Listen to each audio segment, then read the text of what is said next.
Okay, I think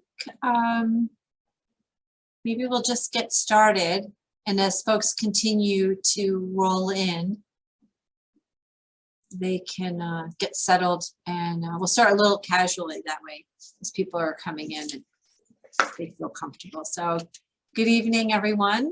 My name is Denise Frangipane. I'm the executive director here at Sullivan Renaissance. I can't see all of your faces yet, but I recognize so many of your names, and I'm here this evening with my colleague, Shannon. Shannon, do you want to say hi? Yeah, I just realized I was muted. Hi, everyone. It's great to see a lot of familiar faces and names and some new ones as well. So thanks for joining us tonight.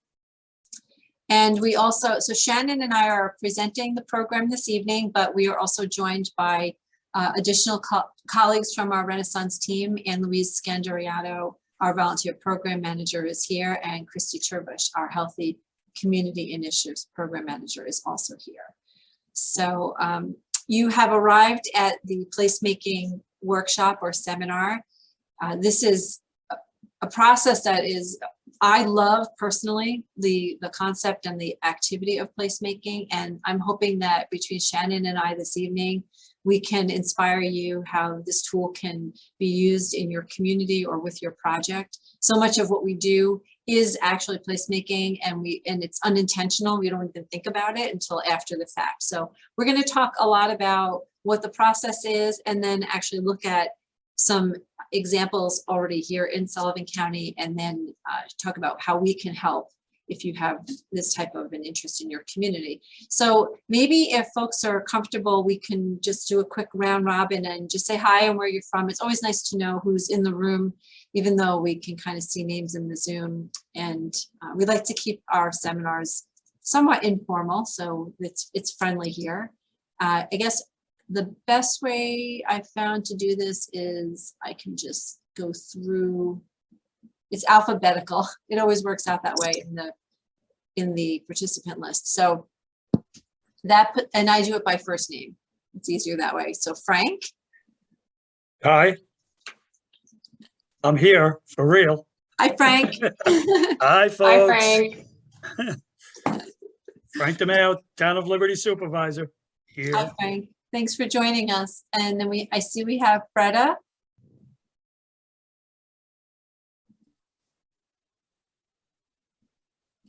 And so Freda Eisenberg is our planning commissioner. And Jackie Broder. Jackie, are you there? Hi, I'm here. Thanks for hosting tonight. Looking forward to it. And Jackie, you're with MEEC, right? Right. Advocating Environmental Education Center, for those who don't know. And then we have Jeremy. Jeremy's Hey, I'm Jeremy Zweig. I am on the Town of Goshen Planning Board and am a member of the Placemaking Committee for Vision Hudson Valley. Oh, great. Welcome. Thank you. Thanks for having this. And then I see Kay Smith. I don't know who Kay Smith is. Hi guys, my name's Chrissy Smith. I own the movie theater in Callicoon. Excellent. Yay. And you're reopened. So Yeah, glad to see that. Weekends ago, and I'm just really excited about this panel and looking forward to hearing what y'all have to talk about. Great. Well, thanks for being here. Of course. And Cassandra, is Cassandra there? Good evening, everyone. My name is Cassandra Johnstone. I'm from the Sullivan County Division of Planning and Community Development, and I'm a planner, and I'm very happy to be here with you all tonight. Thanks for joining, Cassandra. Nick?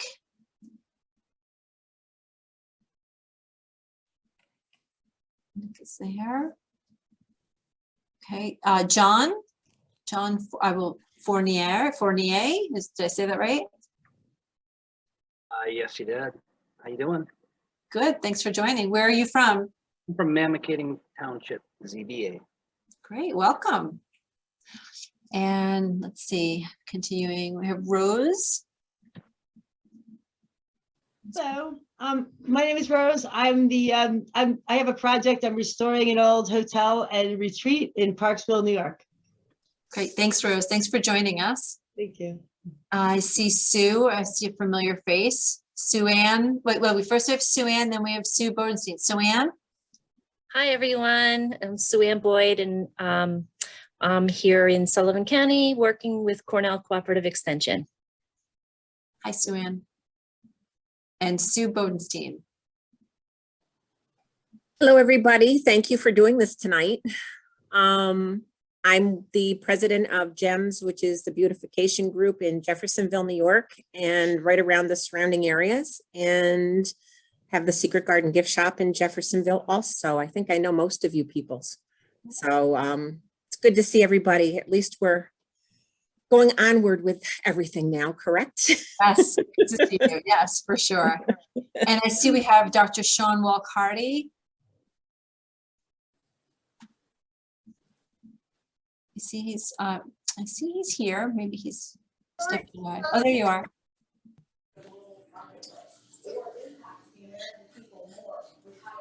Are you there, Sean?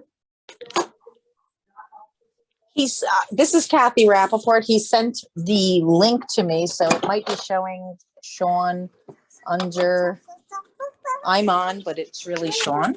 Oh, okay. Hi, Kathy. Do you want to introduce yourself for those who don't know you? Hi, I'm Kathy Rappaport. I'm the new Town of Fallsburg supervisor. Hold on, I'll put my video on for a hot second. Hi, nice to Thank see you. you. Hi. For you. Pleasure to meet everybody. Thanks for being here. We appreciate you joining us. And Teresa? Hey there, my name is Teresa, and I am one of the people opening the Davidson's General Store in DeBruce, just outside of Livingston Manor, with my family, the Kochers. Anyway, we're really excited about it, and I'm excited to hear what your presentation's about. Thank you. Thanks and welcome. Welcome. Thank you so much. And Wanda. I know I saw Wanda floating around there somewhere. Wanda Cruz. So you're muted. Sorry about that. It's okay. Good evening, everyone. I'm Wanda Cruz. I'm the Healthy Communities Coordinator for Cornell's Creating Healthy Schools and Communities program. Hi, Wanda. Thanks for being here. You're welcome. Thank you. I think I got everyone. I get a thumbs up from my moderators, or thanks, Ann Louise. So we do have a chat. It's common to Zoom. There is a chat, but we're a small group. So just so that we don't miss anyone, if you have a question and we're kind of plugging along, feel free to drop it in the chat or somehow flag us and we'll stop, we'll pause. We do want this to be, this is informal. The beauty of placemaking is that it is in and of itself an interactive process. So we want to model that in our presentation when we talk about it. So Shannon and I are going to tag team here. I'm going to kick off with a little bit of some placemaking, just kind of the, not so much the academic side, but just what it is, how it is applied. And then we'll, like I said, turn it into some real life experiences here in Sullivan County. For those of you who are new to the Sullivan Renaissance world, we do have a pretty robust website that lists all of our offerings and our programs. So afterwards you might hear something and say, oh, I need to figure out how to follow through on this. And we can certainly connect in a variety of ways. And our website is a good place to start. So I was supposed to tell Shannon next slide each time we want to move through the program, which is a new, next slide, please. So what is placemaking? That's what we're here for. Okay. What is placemaking? And so we take a lot of our work and our inspiration from, and have had our training through the Project for Public Spaces, which is a New York City based organization that it's really, they do essentially the same type of work that we do, with the exception of Sullivan Renaissance follows through on our placemaking or visioning, however you want to describe it. We also have grants that can then help those projects to be implemented. So at the Project for Public Spaces, they operate more as a consultant. Will come into the community and do the same type of work and then help to locate funding, but they're not a grant making organization. So we like to say that we can see things through from literally the very beginning, the planting of the seed, through to the project, ribbon cutting, if it's a space or a garden or however it is. But basically what placemaking is, it is a process that inspires people to work together to reimagine and reinvent public spaces. And in doing so, to create the heart of a community, whether it be a lot or a block or a park or a storefront. You can really apply placemaking and the placemaking game that we're going to talk about to the smallest of spaces or the largest of spaces. It's been used in conjunction with other methods to reinvent places as big as Times Square and other larger places throughout the world. So it's fun, it's interactive, as I said, and we hope you'll enjoy it enough that you'll want to take it back to your own community. Its mission is to really make that connection and strengthen that connection between people and the places that they share. The whole concept here is to take a space and make it into a place. And the difference being when it's active and people are connected to it or interacting with it, it moves beyond just being a space and becomes a place. Placemaking happens, as I mentioned earlier, sometimes very organically. We don't even realize that it's happening. Sometimes when we're doing things, even at our own houses, in our own gardens or our own porches, when you move furniture around to create a more comfortable place for people to sit, when you decide where you want to put that sign or how you want to place that planter, you're creating that sense of place for yourself to use it and also for people who are coming by or through. And the idea of using the process is just being intentional about it, but so much of it really comes back to, how do you feel about this? What is this experience or this place or this space telling you? So it takes into consideration the physical space, the cultural pieces of it, and the social identities that are what define a community or a neighborhood. So we'll keep going. So placemaking is community driven, it's visionary, it's function before form. So it's, what do we want to do here before we say, how do we want to design it? It's adaptable. I'm fond of promoting movable seating versus seating that gets kind of anchored down. And we'll talk a little bit about that. And sometimes you have no choice, you have to anchor it because you don't want it to walk. But the idea of movable seating, it makes it adaptable for the user. People can create, I want to sit over here, or we want to pull some chairs together and we want to be social. And we'll talk a little bit about that. It's inclusive. It focuses on creating a destination. We talk so much about places that we go as destinations. And if we create destinations for people who live here and appreciate their community, it will become a destination for other people who want to visit and maybe decide they'd like to live here too. It's dynamic. It's transformative, it's flexible, it's sociable. What it is not, and we shortened the list of what it is not because there's a lot of things that it is not, but for our purposes, what it is not a top-down, it is not someone coming in, whether they be government or even an organization such as ourselves who do community development work. It is not someone coming in and saying, this is what you do here. It is very community driven. Some people say bottom up. We like to say community driven. It is not a quick fix, although there are things you can do to get started, and we're going to show some examples of that. Sometimes placemaking is a process that takes you through several phases, might even take a couple of years, and we'll show some examples of that as well. But there are things you can do immediately. We call it lighter, quicker, cheaper. Some people call it tactical urbanism. There's a lot of ways to describe it, and we'll show you some examples. It's in that sense, it is a great way to experiment with what you can do in a place. It is not car-centric. It is not meant to be designed around motorized vehicles. It's more for people and pedestrians, bicycles, things like that. It is not one size fits all. It is not static, and it is not one-dimensional. And I just want to mention that Sue-Ann put in the chat that as Healthy Schools Coordinator, placemaking is used in the school cafeterias and outdoor areas. So it adds to the experience of the students and their whole feeling about being at school when they, and I love that you added that, Sue-Ann, thank you. Okay, next slide.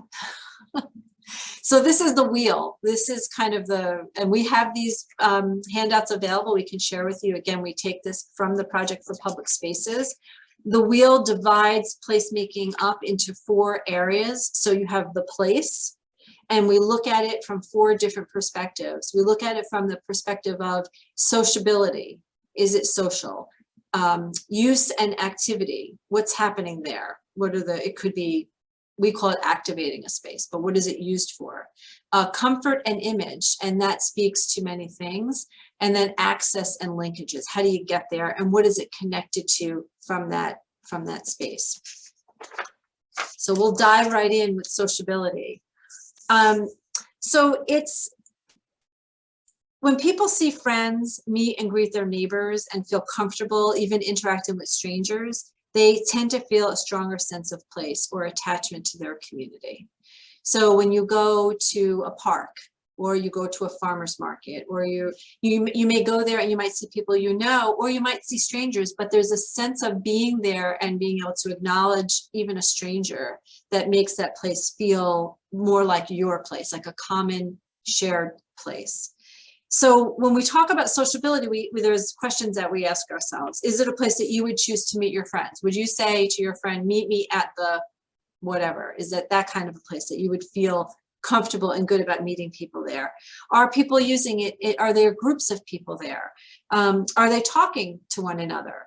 So in the placemaking game that we play, we actually observe, and we go and we look and we stand and we watch and we say, are people gathering? Are they talking to each other? How are they using the space? Are they being social? Do they know each other by face or by name? They might not know each other by name, but they might recognize. Dog parks are perfect for this kind of sociability, both for the human and the dog. Do they bring their friends and relatives to see the place? Do they say, oh, there was this place while you're visiting us, and they think about, what am I going to do with my cousins who are coming to visit? Well, we can do all of these other things, but maybe there's a park that they really want to go to because it is that special place in their community. Are people smiling when they're there? Are they enjoying this space, the place? Do they make eye contact with each other? These are all of the social aspects. Is there a mix of age and ethnic groups that generally reflect the community at large? This is a really important one. Is the place a place that is reflective of the people who live in the community? And do people pick up, this is a good one, do people tend to pick up litter when they see it? It's an observation. People sometimes feel really, they take care of a place in such a way that they would pick up a piece of garbage if they saw it floating around. So that's the sociability of the place. Then we move into use and activities. And there are reasons why people visit the place in the first place. There's a reason they went there. It's a park, they went there because it's a park. Maybe there was music there. And then is there a reason they return? So the return, as any of you who are in business know, the return is typically based on the initial experience, whether someone will come back. So there's a lot to keep in mind. And if you are looking at a place that you want to program with activities, like I'm thinking the backyard park is one of those kinds of places, then there are questions you can ask yourself about the type of activities that you would want to bring there. And again, it speaks back to some of the social things that I mentioned, that people of all ages and backgrounds and ethnicities have a reason to come there, that there's an activity there that appeals to them, and that an individual person could come or a group of people could come. So you want to ask questions like, if you have a place, are people using it or is it empty? If you have created a park and no one is going there, there's a reason, and it could be a variety of things, but that would be something to think about. So sometimes activating that space would be a good way to get people more used to coming there. Is it used by people of different ages? Are people, again, some of the same social questions? And are there a lot of activities? So you look at the place and you say, what are people doing? Are they walking? Are they eating? Are they playing? Are they playing baseball? Are they throwing a frisbee around? Are they relaxing? So you can observe a place based on how it's being used or what type of activities are there, and how those two things come together. So you'll see in one of the slides, some, I think at the library, some tables where people can play checkers. I like one that I saw in a park where they had sort of almost life-size chess pieces, and people could get on the board and kind of play that way. So it's about giving people a reason to come, and some of that comes from people who are using the space to begin with. They might have ideas. Then we move on to comfort and image. And this is probably, I mean, one of the, I would say, it's hard to define what's most important, but this is where I think some of our work comes in. What does the place look like? And whether a space is comfortable and presents itself well, whether it has a good image is really key to its success. No one really wants to hang out in a park that has litter all over, broken swings, you know, garbage everywhere, no place for garbage. And it also, when we talk about comfort, that also includes perception about safety. You know, if it's clean, is it available? Is there a place for me to sit when I go there? So if you go to a park and you have a child who's playing or a dog who's running around and there's no place for you, the parent or the human, to sit while that's happening, that's not comfortable. So seating is a really important aspect of creating a successful place. So there are questions to ask again. Does it make a good first impression? When you get there, are you immediately either maybe saying, wow, this is incredible, like when you go to Circle Park, or are you saying, oh, this is really sweet and comfortable, like when you go to the backyard park? Or are you saying, I don't know how I feel about being here with my child or alone, because it doesn't seem like anybody else is here and it doesn't seem like anyone cares. Are there enough places to sit, as I mentioned? Are seats conveniently located? Do people have a choice of where to sit? So in other words, can they sit in the sun? Can they sit in the shade? Can they move the chairs to bring them together, or take a chair and go sit alone, or go, does it, you know, they're with a child who needs some time alone and they have a chair that they can move in that way. So making that space flexible for people. Does it feel safe? Again, are people taking pictures? Is there a place to take pictures? Is there a photo opportunity available? So for those of you creating public spaces, we do talk a lot about art in public spaces, but it doesn't have to be elaborate art. There are a lot of doves around the county right now. There are communities doing murals. Those are great photo ops, but a photo op might just be simply a beautiful garden or a tree that lends itself to a wonderful photo opportunity. You can actually encourage that. You can say, you know, take your photo here. Like I think they do that at Disney, don't they? Where they have a little thing, take your photo here, and they encourage you to do that. So, and again, what dominates the space? Is it more vehicle driven or people driven? And are they safely separated? And then finally, I'm sorry, Shannon, and finally, the fourth sort of corner of the pie speaks to access and linkages. So a successful public space or place is easy to get to and to get through. And it's visible from a distance and close by. I know Wanda raised a lot of our awareness at a meeting last week about safe routes to parks, a new effort to make parks more accessible by making them literally accessible from all angles. So gone are the days of you only enter the park in this one place. You go through the gate to get to the park. But there's a whole conversation now about making parks accessible from many angles. And so access to the park, is it accessible? And linkages, does it connect to other things? Or does your project connect to other things? What's around you, and do people see it? I know one example, we did some placemaking in the town of Fallsburg a couple of years ago.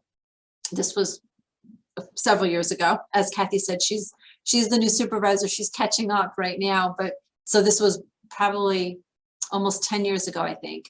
And one of the observations by the interns who did the placemaking was that there was a park, but no one knew it was there because it wasn't visible from the main street. And there was no, at the time, no signage directing people to the park.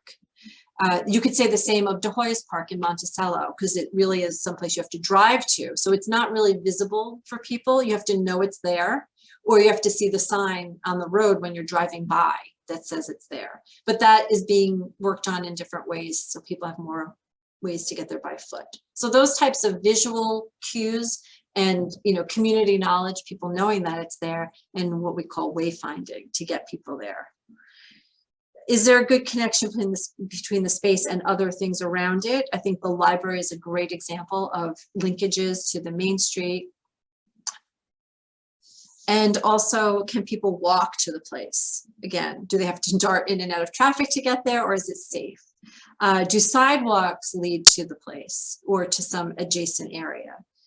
Does the bus stop there or near there? Is there transit that stops there or near there that could connect people to destinations such as libraries and post offices and other things? So those are the 4 areas that we look at when we really go in and think about, whether it be a blank space, like a vacant lot, and we say, what can we do here? We have a blank canvas, we can do anything.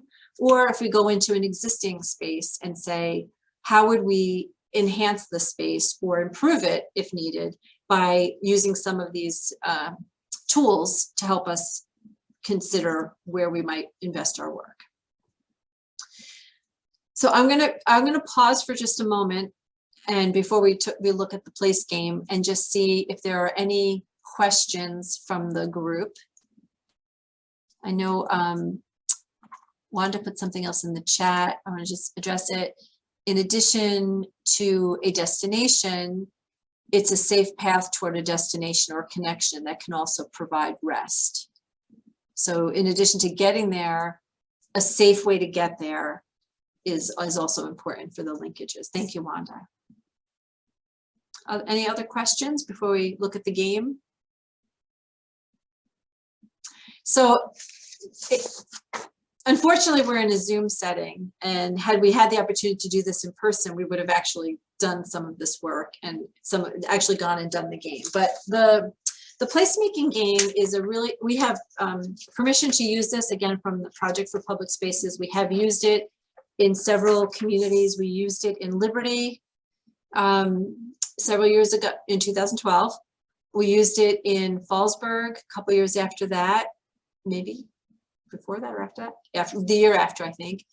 We used it in Conneaga Lake. I like to tell the story of Conneaga Lake because when we were looking at Conneaga Lake, one of the observations was in that particular situation, when we did the place game and we walked around and made some notes, here we had a place where there's 5 restaurants, a farmer's market on the weekends, all of this activity, but there were more signs that said no parking than there was anything else. So there was everyone, because of all the activity, put no parking signs at the end of their driveway, in front of the fire department, by the justice court. So there were more things telling me that I shouldn't be there, I was not welcome there, than there were telling me that I was welcome there. And we know that wasn't the intention, but that's the impression. And so we come back to, what is that first impression that a place gives you?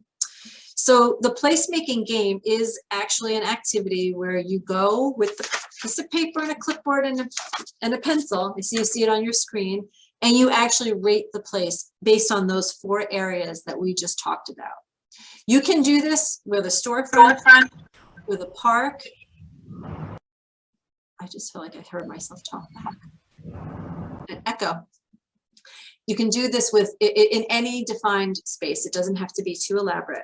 So you're looking and you're ranking based on poor to good, the things that we just talked about: comfort, access, uses, and sociability.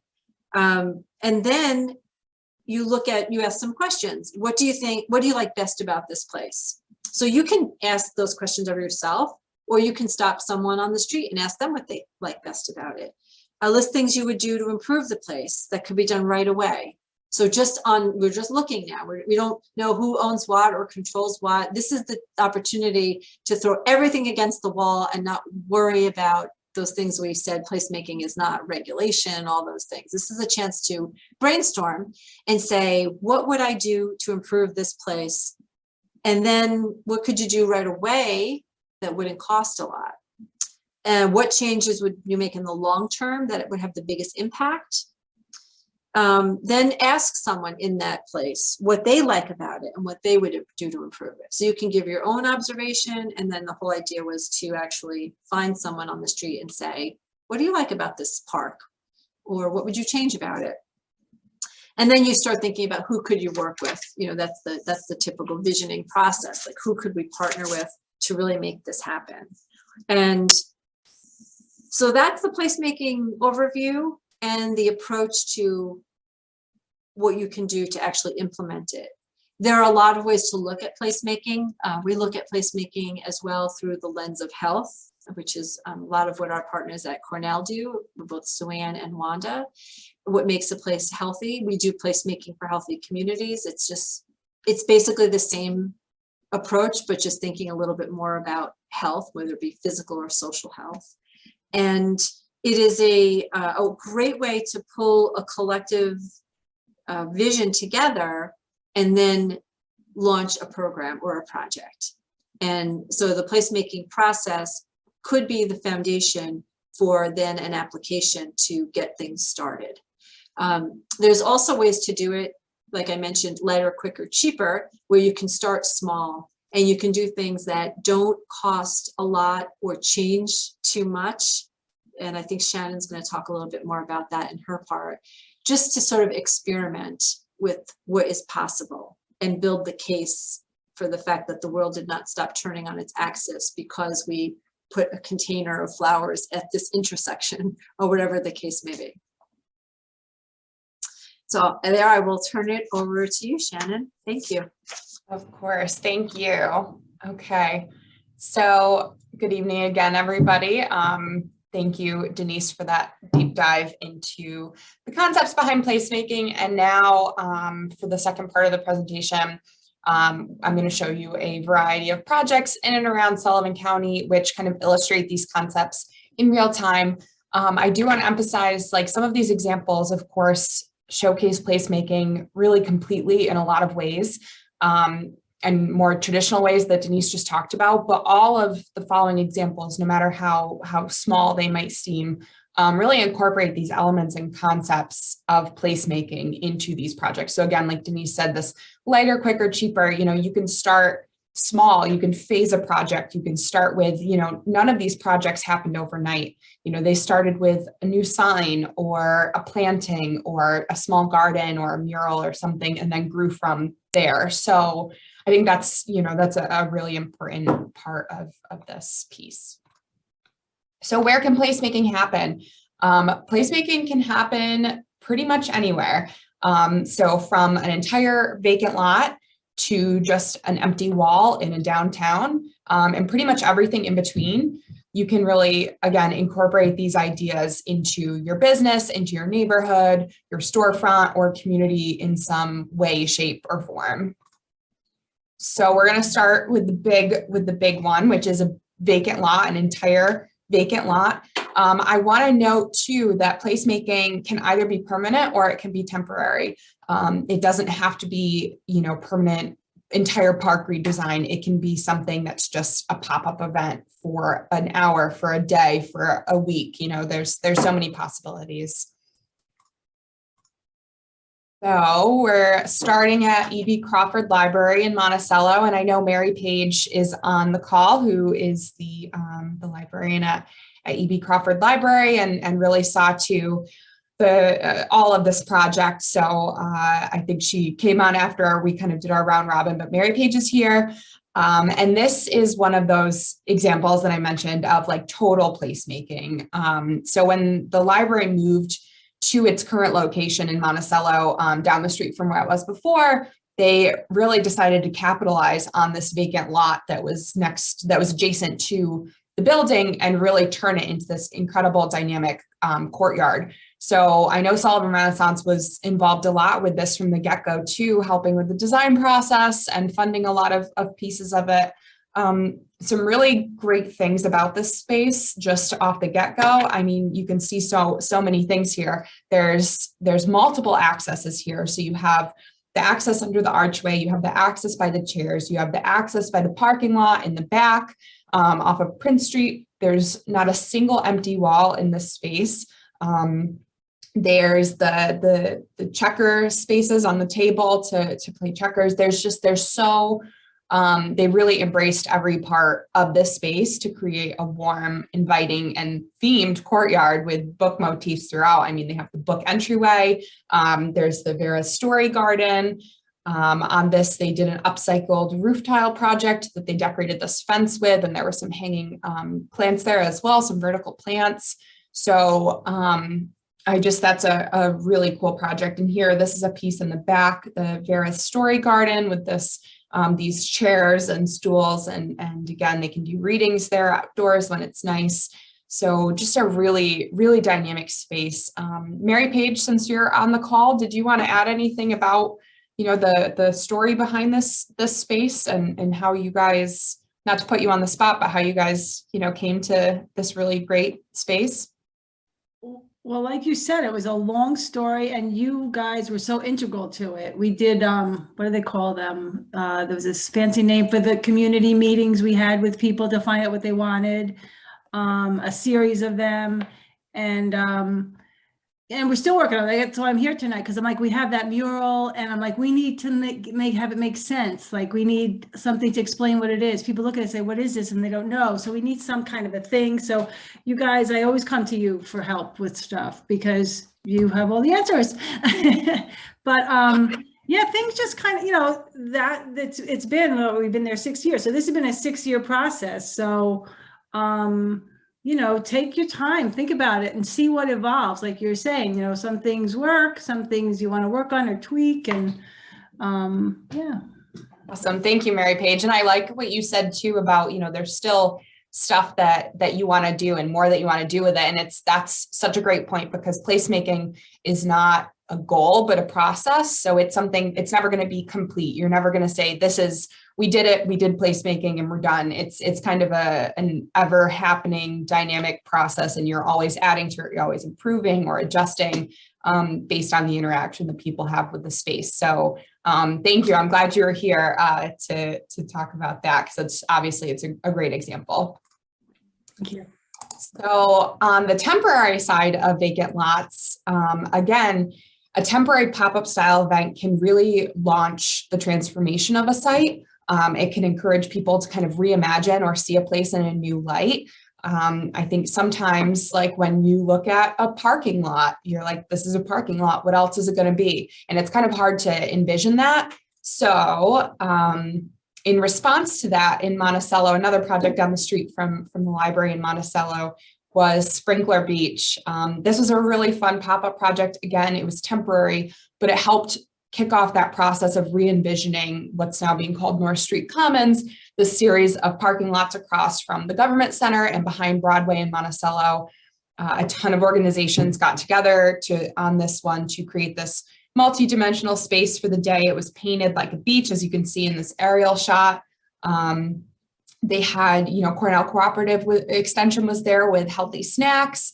And you have, let's go to the second slide. So Cassandra, who's on the call, is seen here. And she was kind of leading an outreach placemaking vision session there to get input, to collect input from people interacting with the beach pop-up space. What else would you like to see here? What else could be here? What are your needs in the community? To really engage everybody in this process and get people to think, what, this isn't just a parking lot. This can be a really cool space right off of Broadway and Monticello. Between all of these, you have the community center, you have government center, you have businesses, the Read It Again bookstore. So it's really at the intersection of a lot of community organizations. So that was a really cool project. And Cassandra, I don't want to put Cassandra or Freda on the spot. If you guys, I know you guys are on the call, but did you want to add anything about what this process was like? Sure. I would just say you hit the nail on the head. It was a great intersection of all of these different organizations coming together to put on this fun temporary event. I think it was really important for us to, in the development of the North Street Commons, much larger permanent idea, to say, hey, if we open up this space and we make a place for people to come, we should probably figure out what they want from the space. So it was really great to just see these children and then their families come out, put the kids' ideas, the parents' ideas of things that they would actually use that we could use in our planning going forward. And it was just wonderful to see all the kids have a great time. And as Denise was saying before, you know, you look out and you see, are people interacting, and all of these people who showed up from different corners of Monticello came, and you would have no idea whose kid was who, because everyone was just kind of playing together. It was just a really great day, and it was not possible without the support of Sullivan Renaissance Grant, Cornell Cooperative, Center for Workforce Development. Interns painted the parking lot, so it was just great. And shameless plug for the County Plans in Progress program. We have up to $10,000 in funding available for any community organization who would want to do a new project that could possibly be placemaking. So the first round is due on Friday. Feel free to contact me or send me a message if you are interested. Thank you. No, that's so important. And I believe I have you guys in a slide later on too for additional resources, so we can remind everybody about that as well. I appreciate what you said there, because I think you guys have turned planning, Sullivan County Planning has in the Village of Monticello have really turned that space into a huge project that they're really looking to get some really concrete, huge funding behind to transform that space, and applying for these bigger, larger grants. It's really important to be able to show you have that community input, you've had this engagement. So that's another thing to think about. So I appreciate you mentioning that, Cassandra.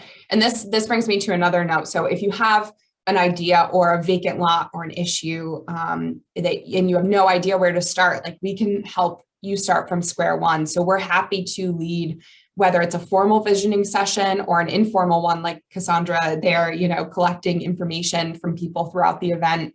You know, we're happy to facilitate that process and really help you get a clear direction for your project, and to kind of phase it out and figure out what's next and what's best.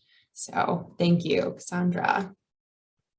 So parks are kind of, I think, in themselves inherently an exercise in placemaking.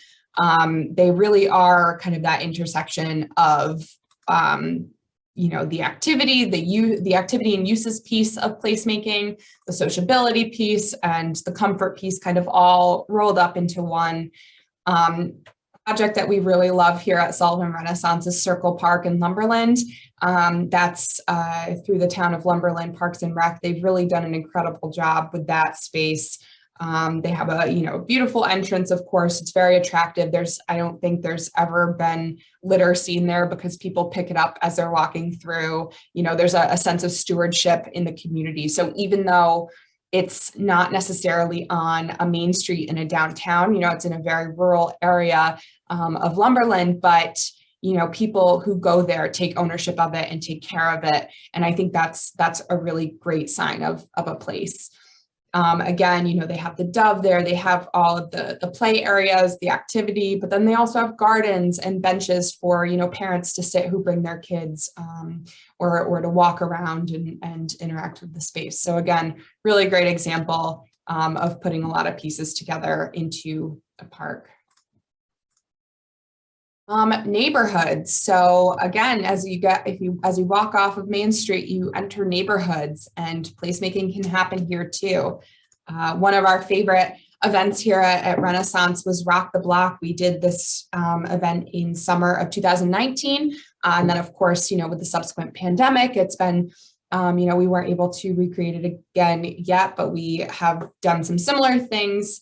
And this brought an entire neighborhood in Monticello together on Washington Street to beautify and repair properties there. And, you know, this was no small feat. A ton of organizations, including the Land Bank and Center for Workforce Development and Renaissance, everybody came together and planning to make this a reality. But at the center of this event and of this initiative were the residents there kind of championing this project and taking ownership of their block. So again, placemaking is that, you know, citizen driven and community driven process that all of these residents were engaged, and you had people interacting on this street maybe for the first time because of this event, you know, helping plant in each other's gardens and paint each other's houses and all of that. So a really great activity that happened in a residential neighborhood. And then back on Main Street, we have storefronts and main streets. So again, you know, business owners and businesses and, you know, nonprofits on Main Street, anyone who is on a main street or has, you know, some sort of storefront, front-facing business, you can incorporate these concepts as well. So I love this example here, High Voltage in Mountaindale. If you haven't been, they not only have their cafe space, that's a more traditional, you know, storefront space. But if you go to the back of it and you walk down this cool path all the way down behind Main Street to the creek down there, you get to this creek bar courtyard area, which is the picture on the right.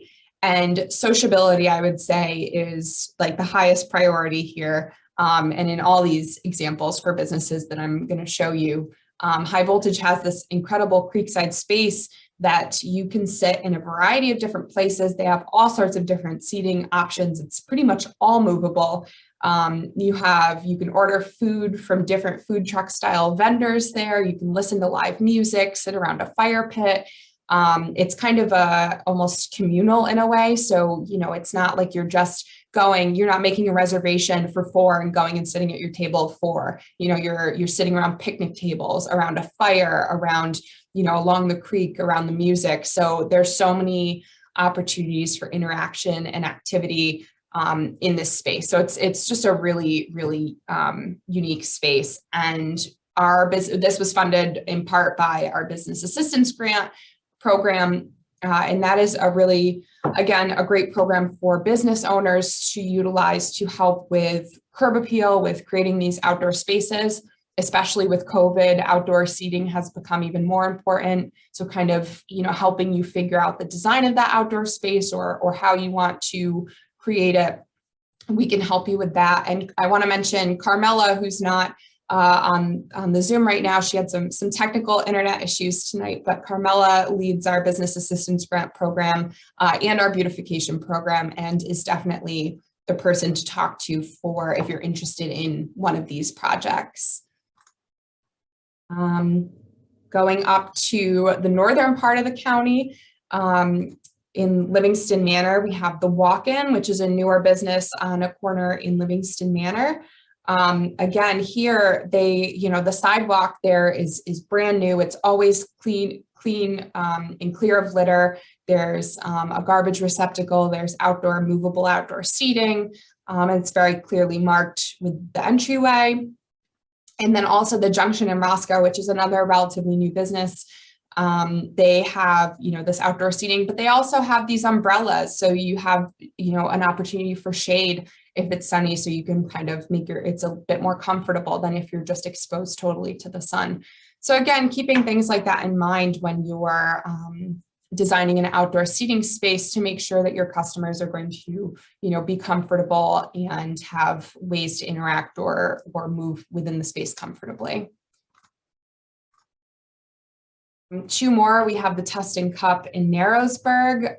If you haven't been here, and shame on me for not having a picture of the vista here, but from this deck, you get to look out over the, incredible Delaware River. So the focus of this seating is really all around, orienting it towards the river. So that's why you have the bar along this entire exterior of the deck, so that you're seated, you're oriented to this great, beautiful resource. You can watch the eagles fly down to the river. You can watch fishermen on the river, kayaks go by, really utilizing and capitalizing on that waterfront space. And then the local table and tap in Kanianga Lake. So this outdoor seating was made possible by COVID because, they kind of had to rethink this. This was temporary. This is usually the street that Denise was talking about in Kanianga Lake. But COVID really, I think, made restaurant owners rethink their outdoor spaces. So this street was kind of closed down for one, and it was largely temporary. But this could be replicated if the need arises, or you can have street festivals where you close off sections of a street and have all sorts of outdoor dining experiences and all of that. So that's another really great example. And again, our business assistance grants helped fund all of these projects. Alleyways. So we can't forget alleyways. So these are really important pedestrian connections in communities that can really be dressed up for user comfort, safety, visual interest. Like Wanda, I believe Wanda had mentioned before, those connections, creating safe connections for people between one place and another. That's the purpose an alleyway serves. And we don't want to neglect those kinds of in-between transit spaces. So alleyways, these, like I said, they provide important pedestrian connections. This is high voltage in Mountaindale. I'm showing you this because we funded part of this with our business assistance grant, but again, because they have their main space on Main Street, and then they have their Creekside, courtyard in the back, that pedestrian connection through this alley is critical. So, on the right side, this is the front going into the alley off of Main Street. So again, the signage here is key, letting people know you can go down this alleyway. There's a bar down here, there's a space down here, is key. And then again, just another view from the back to see, again, clear walking pathway. They're in the process of doing some plantings here. There's a bench in case someone wants to sit down and have some rest on their walk through Main Street. So just some great examples here. In Narrowsburg, if you walk on Main Street in Narrowsburg, there's this really cute hidden alleyway sort of space that's fabulously maintained and always has beautiful planters done by the Narrowsburg Beautification Group. But there's several businesses that you can get to through this alley as well. And again, there's seating, there's shade, there's plants. You can, a lot of times in the summer, store owners will have, little sandwich boards with information outside of their businesses. They'll have their doors open. So again, a really fluid and great space for pedestrians. And in Calhoun, so Calhoun has a ton of alleyways, and there are really, my coworker Kathleen, our fiscal manager, had mentioned this, and I hadn't really thought about it until she said it, but there are really 3 separate main streets in Calhoun. So you have, the one down by the river and the farmers market, you have Lower Main and Upper Main. So these alleyways are super crucial connections in that downtown to making sure that people can pass between Main Street to Main Street, event to store to restaurant. So these are really great opportunities for placemaking. Again, signage is key, letting people know it's okay to pass through here. This is a public space. You can use this space to pass through is key.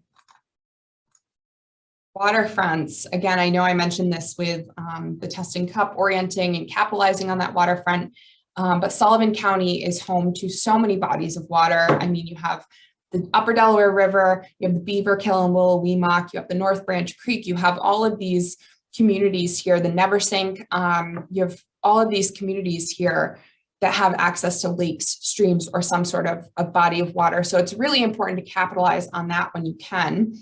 And a great example of this is this observation deck in Narrowsburg. I love this example. I used to work in Narrowsburg, so I would run to the post office in the afternoon and then walk across the street and go sit here. And sometimes I'd take my camera and photograph the eagles that came by or other birds. Just a really great spot to take a rest. Obviously, these planters are also benches, which is really cool. There's different, there's Adirondack chairs throughout. There's the viewers, so you can look closer at the river. Again, just a really nice, comfortable space on Main Street that creates this vista on Main Street that you wouldn't get otherwise because it's blocked by the storefronts. So just a really great river-oriented space. On the trails, again, so we love trails in Sullivan County. I know Planning and Renaissance and the town of Fallsburg and a bunch of, in Town of Liberty, a bunch of organizations have been working on the Sullivan O&W Rail Trail. This Fallsburg Peace Walk was done a few years ago. So this was kind of a temporary pop-up art installation event throughout the rail trail in Fallsburg. So again, creating visual interest, creating something to look at to kind of animate a space more. Again, doesn't have to be permanent, doesn't have to, cost a ton. These were done, I believe, by local artists, submitted designs for these. So again, there's so many different ways you can incorporate this. On the streets, we have the Kanyonga Lake Farmers Market. So again, in the triangle in Kanyonga Lake, they close off part of that street so that you have to go around the triangle another way. And in this triangle, you have the farmers market. So again, people interacting, bringing their dogs, bringing their kids, buying goods, supporting the local food economy. And that's done a lot of communities. A lot of communities in Sullivan County have really great farmers markets, but this is one way, you don't necessarily need a big park of some kind to host a farmers market in. You can figure out a street that you can put it on and figure out, let's utilize this and see how it goes. So a really great way to use that. And empty walls. So public art is a really great way to create an intersection of beauty, culture, and placemaking in your community. Some recent examples that we funded include this mural project that was led by Nesson Cultural Arts in Monticello, designed by their students. And then you have this mural designed by local artist Lori Kilgore in Fallsburg and Mountaindale that showcases the Sandberg Creek as a focal point. And you have, again, they use the space for live music, to put picnic tables in, people interact with this. You can take a photo, you can take a selfie and make it look like you're in the creek. So, there's just so many ways to interact with this space. And I think when it comes to public art, the sky really is the limit. There's so many types of mediums. It doesn't just have to be a mural, but there's so many different themes and methods and mediums that you can explore. Two more examples. Again, one of my favorite ones is the Good of the Hive mural out in Narrowsburg. Again, a really great photo opportunity. It's a place people want to, take pictures, go look at, walk by, and it's on the side of the post office. And it also, just has this commentary on pollinators and the importance of pollinators in our local ecosystem here. So I thought that one was great. And then the mural that's at E.B. Crawford Library in Monticello, that was a project led by the library and Engine, I believe, and they had Monticello High School students design the different panels of the mural. So that was a really great project. I was at the ribbon cutting for that one and hearing them talk about, hearing these student artists talk about what this mural meant to them was really cool. So again, engaging youth, engaging students, and elevating their ideas, I think, is another really key piece of this process. So that's kind of the overall view of vacant lots to blank walls and everything in between. Like I said, you really can integrate placemaking in so many ways in your community or at your business or in your neighborhood. And there are so many resources here, not just Renaissance, but, Sullivan County Planning and Community Development is here. Like Cassandra mentioned, they do have funding for municipalities and nonprofits to integrate and implement some of these concepts as well. Cornell Cooperative Extension, Wanda is on this call as well, and she leads their physical activity access program, which used to be called Complete Streets. They specifically have to focus on Bethel, Fallsburg, Liberty, Monticello, Mamakating, and Thompson. That's their catchment area for this project. But if you are in one of those communities and want to incorporate those connections to parks, to other community public spaces, definitely contact Wanda. She's a great resource. The Sullivan County Land Bank was a huge partner in that Rock the Block program. They've done a ton of projects around as well that have to do with transforming vacant properties. Is one of their tenets of their mission. So they're a great resource. The Upper Delaware Scenic Byway I also put on here because along the Upper Delaware River in the western part of the county, they have grants that can facilitate signage, promote pollinators, vista enhancements for the river. So there's really, and this is just a short list, but there's so many opportunities here to make this happen. And again, on the national level, Project for Public Spaces, Creative Placemaking Communities, and the Center for Community Progress are three really great kind of think tanks, big nonprofits that publish a lot of, articles and research and projects on placemaking. So I think, I like to follow them on social media because they put out really great content about about placemaking. I do want to mention before we do some questions and more interaction, I just want to mention a couple key dates coming up. So if gardens and beautification are something you'd like to implement into a placemaking project, we do have 3 gardening seminar series coming up in April, June, and September. So we'll have all the registration information for that on our website. The next one is Wednesday, April 6th. So that's a month from today at 6 p.m. via Zoom on spring cleanup and planting new gardens. So if you're interested in planting a garden, that's the place to start.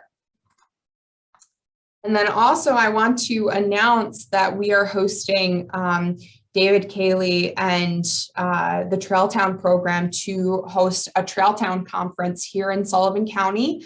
April 7th and 8th. On April 7th, it'll be in the evening at the Big Barn at the Center for Discovery in Hurleyville. And then on April 8th in the morning, it'll be at Mamakating Town Hall in Wurtsboro. So we have 2 sessions for that. And more information will be coming out about that soon. But mark your calendars. If you have a trail in your community, if you want a trail in your community, if you're a business located near or on a trail, this program's for you. Placemaking on trails, if you're interested in placemaking on trails, or improving those linkages and those connections between communities via trails. I think it's going to be a really robust conference, and we're really excited to host it with our partners at Sullivan County, the Sullivan O&W Rail Trail Alliance, and of course, Mr. Kelly's organization, Trail Towns, and the Progress Fund. So I think that's going to be a really great opportunity to engage with people around just trails. So we're really excited to bring that here.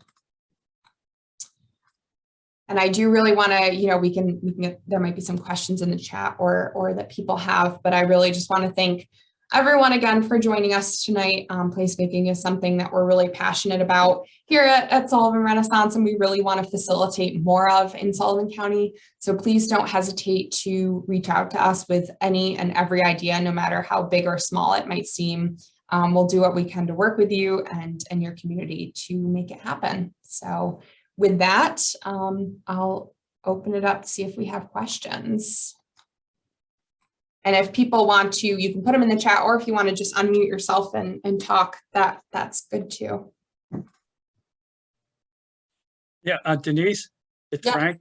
You mentioned that the Liberty did a placemaking game in 2012. Is that something that you have of? Yep, I have that. It was the interns did street spot surveying, and I'd have to go back and pull out to see if we focused on a specific location, but I know it was we actually came during the 4th of July parade. Okay. And they walked around with surveys and surveyed people some people lived in Liberty and some people were visiting, but I can pull that out. Okay, thanks. It was a hot day. I remember that day. See, Jackie posted something in the chat. She said, the best part of placemaking is creating a sense of place, a feeling of belonging, which in turn fosters respect and love for where you live. This also fosters a very important developmental skill for children. Absolutely. Yeah. Well, and Jackie, if anybody hasn't been, there were so many examples we could have put in here. If anyone hasn't been to the Mamakating Environmental Education Center, what an incredible space you guys have created there. Talk about placemaking. And I know you're looking to do more with some of the trails in the back and creating some like nature play spaces, interactive nature spaces. So I'm excited about that too. So thanks, Jackie. Thanks. Absolutely. It's there. And I think, to build on what you're saying, Jackie, I think to during placemaking and through a sense of place, people become stewards of that place. And by extension of that, they become stewards of their communities. And so it's a great way to promote environmental stewardship, but also just general community stewardship and a sense of, appreciating where you live. So thank you for acknowledging that. Absolutely. And I feel like it makes people want to stay in their community too. We have a big problem with people leaving, kids growing up and leaving, and we want to change that. So. Yeah, for sure. Other questions or comments? I've got a question. Well, actually I have a comment and a question. First of all, it's amazing what you guys do. I'm blown away. We have a lot to learn. Thank you. On your southern border, we have a lot to learn. But in terms of the like the pop-ups or temporary placemaking activities that are on property that's not public, I live in a town that most of our downtown is privately owned. So how do you typically see the buy-in come if you need to use private space, be it a parking lot or something like that? Do you need to rent it sometimes? Do the business owners just see the benefit of it? What's been your experience? So I can start, and then Shannon, if you want to jump in. North Street Commons, which was the project that Shannon profiled that was in that parking lot, that was a municipal parking lot. So it was the partnership with the municipality that gave us the green light to proceed there. And that has typically been the case. I can't really think of private property other than property that has been lent or somehow, for example, in Livingston Manor, there was a park that was called Livingston Manor or Renaissance Park. And we did some placemaking there and also some grant work there, but that park had been kind of leased to the community for like $1 a year by the property owner. But it's not impossible, once you can get through insurance stuff, which is always the people start with, well, you have to protect me. I think one way to engage a private property owner is, so to start with, it depends on, who's doing it, because obviously government can't give money to private property owners in a way that makes sense. But we have grants that we can work directly with business owners to enhance their space. So it might be a conversation to say, let's see what we can do to, to fix this alley next to your business that would enhance your business, and sort of working with them. But we find that very rarely have we had to say no, or it's just a matter of starting the conversation. But if you were thinking specifically like about some of the projects that Shannon showed, I don't think any of the ones that we shared tonight were actually on private property, were they? I don't think so, unless they were like businesses doing stuff on their own. But no, And pretty not much all of them are either in municipal hands or I'm trying to think of. Well, Rock the Block was private property, but what we did there was we went and we met, I don't know, Anne Louise, you probably had the most experience from our end with Rock the Block. Can you talk about how the neighbors got involved there? Sure. So it was more initially a visioning and that discussion about the possibilities, what were things they would like to see happen to on their block, as well as to their own properties, as well as then we kind of just set it up for their participation, and that they okayed that volunteers would come and help support the project. So we kind of got the property owners' permissions. Got it. Thank you. I appreciate it. Sure. It's great to have Mamacating and Bloomingburg represented today. We don't get to work so much with, not that we haven't tried, but just over the years, it just hasn't worked out. So it's really, thank you for being here. And I think with Jeffersonville, we have most of our Main Street is owned by, it's privately owned. We're lucky enough that we can do some of our smaller gardens like the Sunoco and Peck's Garden, and they allow us to do the memorial garden that we put in next to the firehouse. But as far as what we envision this year for what we want to do for our main street, we may run into the issue of a lot of our properties are owned by a single entity. And if they give us issues or say we can't do the flowers that we're planning and what we're planning on doing to make Jeffersonville beautiful, they have their own ideas. I think that we're going to run into a large issue. Unfortunately, they own most of the main street. So it could be a problem. It may not be, but I envision that it may be this year. We may have a problem. At least we know our hanging baskets on the poles will be fine. And some of our other gardens will be fine. But we're also lucky enough that with the village, we have our backyard park, which I think Denise mentioned before earlier. And the village and GEMS work together beautifully. So we could maybe do something more there also. We're planning events already, and we have a huge event going on in September that will bring all of it together, I hope. So, but I also want to thank you. The Renaissance has been wonderful to Jeffersonville for many, many years. I only came on board, I don't know, 6 or 7 years ago, kind of. But I've always had so much help from all of you ladies, and really, really appreciate all of you. And Shannon, first time working with you, I think, this year, but you've been terrific giving us lots of information too. Thank you. Oh, thank you. I'm happy to be here. Okay, any other questions? Wanda, did you want to add anything additional about, I know you put some things in the chat, but did you want to just say something briefly on the connections and on your goal at CCE? Because I do think it's important whether people can use your funding or not. I think what you have is a consideration everyone should have. So first of all, I want to say you guys did a wonderful job with your presentation. It was fantastic. With CCE, it's think about transportation and think about making alternatives form of transportation in areas that are going to connect and make it safe, and where people will definitely want to walk instead of taking a vehicle, might want to ride their bike.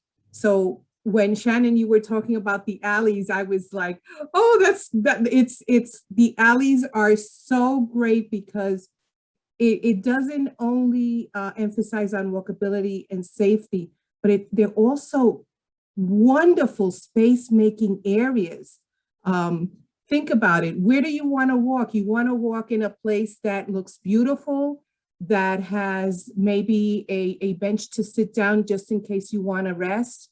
So it's all about looking at everything that you mentioned, but we also want to take into consideration individuals of all ages and abilities, because especially when we're trying to do something in the community, because a lot of times we don't think about certain things that someone else might think about because of the age or their ability. And we want to really try to make everything accessible to everyone. So the work that, one of the things that I love is working on projects that we can work together with Renaissance and with planning, because one of the things that I said the other day was, by myself, I can make something kind of nice, but when you get a whole bunch of agencies together and working in a specific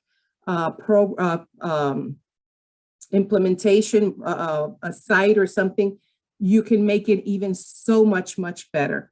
So that's pretty much it. Looking, it's trying to get everything. It's trying to get your community connected, so that sometimes you might have a place that, yeah, I don't really want to pass through that street or through that area because it doesn't look that great. And it could be something as simple as doing a pop-up that you might be able to leave it there for a while. And the pop-ups, you know, one of the things that I love about the pop-ups, that when you do a pop-up, it's kind of testing the location to maybe make it permanent. So you don't have to do it all right away, like Shannon mentioned and Denise mentioned, but it gives you an idea of how great that can look later on. So getting your communities involved and doing all those things, you're getting the people out there to walk, to ride their bike. And as they mentioned before, we really try to focus on health, accessibility, alternative forms of transportation, safety, and all of that good stuff. Thank you so much, ladies. Thank you. Yeah, I think you hit the nail on the head. I mean, collaboration is so key of what we all do. I mean, you look around this Zoom room and you see municipalities, nonprofits, school districts, chambers, business owners. And so there's just so many players in Sullivan County and in, you know, in Orange County, wherever you are, that all have common goals and different resources to bring to these projects. So collaboration is so important, and we hope you'll collaborate with us. And it's really easy to start with something small. It doesn't have to be that we're coming in to redo the whole entire community. But if we keep doing little things and then we figure out how to connect them along the way. I know Shannon shared the photo of the Conneaut Lake Farmers Market. I live in the town of Bethel, and I'm very familiar with that street and that market. And for many, many years, it had been suggested to close the street for the market. And there was always a reason why we couldn't close the street. The fire department has, because our fire department's right there, the fire trucks have to be able to get through. People will get upset. The restaurants will get upset. And then they just tried it. And that's why I say that you try it, and to Wanda's point, you just see how it works. One of my favorite examples I wasn't involved in, but it's a great story, was when they first closed Times Square to vehicles. They did it temporarily first, and they put chairs out. And so people were probably kind of scratching their head like, what's going on? But had they gone and said, we're going to close Times Square, I'm sure that the whole New York City would have rioted against that. But they did it temporarily. And it's not my story. I don't know all the details. I just know the sound bites of it. And so they put the chairs out, and then people started using the chairs and moving the chairs. And then people started bringing their guitars and playing. And then they just started activating the space, and they saw that the city could function. They could rethink. They didn't make a huge investment and take on a huge project. They started by showing that it was possible and doing it temporarily. There's a term called tactical urbanism. It's another approach that we have used, and it's all about doing it temporary, taking containers of flowers and creating a bumper off of a sidewalk to create a space for people to be able to cross the street. I mean, these are things that are we're not making it up. It's stuff that has been done in other places, and it can be done temporary. And then once you see that it works, then you can start to look for the funding and build the community support. And Frank, we did a little bit of that. We did a walk. More important than the placemaking for Liberty was, I believe we did a walk audit in Liberty a few years back, where we actually, Wanda, you may have been there. Yeah, I think it was 2016, 2017 maybe, where it was done in Liberty, and we did one in Monticello. One in Monticello, yeah. Right, 2 of them were done. And we have that, where we walked with a walkability expert. And I forget his name too, it'll come to me, but those are the types of things that we observed. Was how safe was it? You know, people step off a curb and you're in the street, where if you had a little bit of space that you're not right in traffic, and you also decrease the amount of space that someone has to walk to get across the street. So there's all types of applications that you can do temporarily using bumpers, using containers of flowers, and it's fun. It's fun stuff, and people start to notice it, and then eventually they just accept it for what it is, or they might. The beauty of that is you can adjust it. You say, oh, this is too small. This for someone with a stroller, we need to make it a little bit bigger, or this is too big. The cars are going to just drive in it anyway. So it's really cool stuff, and that's what we're here to do, and that's what we love to do, and we would love to work with anyone who would like to. Yeah, Wanda. There's another great factor about all of these things. Oh, and in regards to the planters, as keeping vehicles away from the sidewalk, actually, I'm hoping that you might be able to see that sometime this summer at the Village of Wurtsboro, because we just bought them a whole bunch of planters with that same purpose. But the one nice, beautiful thing that we haven't mentioned is by doing these things, you're also helping to boost the economic development of that area, because the more enticing the location is, the more people will want to come out and walk.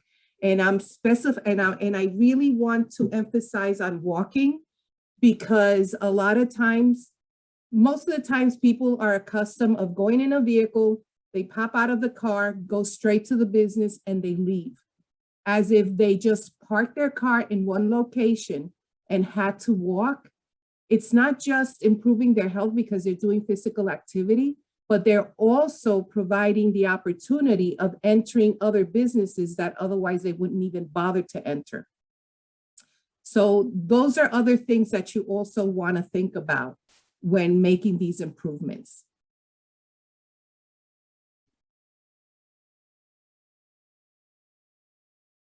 Thank you, Sue Ann. Mark Fenton, he was our walkability expert that came in, and he was great. He walked, I think he was like a competitive walker. I don't know. He liked to walk, and we did a lot of walking with Mark, and he gave us a lot to work with in both Liberty, Monticello, and I think we may have done Conneaga Lake as well when he was here.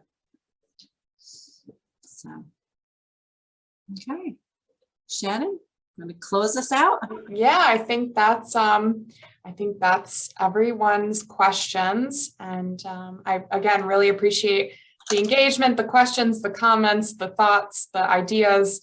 And, you know, it's great to chat about something that, you know, is fun for us. Like I said, placemaking is fun. And I think it leads to a lot of really great projects. So again, if there's any way we can help with projects, let us know, even if it's not with funding, if it's just with ideas or organizing or phasing a project and kind of figuring out what to do next. We're always here as a resource, and we're grateful that you guys all care enough about your communities to spend an hour and a half with us on a Wednesday night to talk about placemaking and how to make them better. So thank you everyone for being here, and hopefully we'll see you at our next seminar. Thank you. Good night.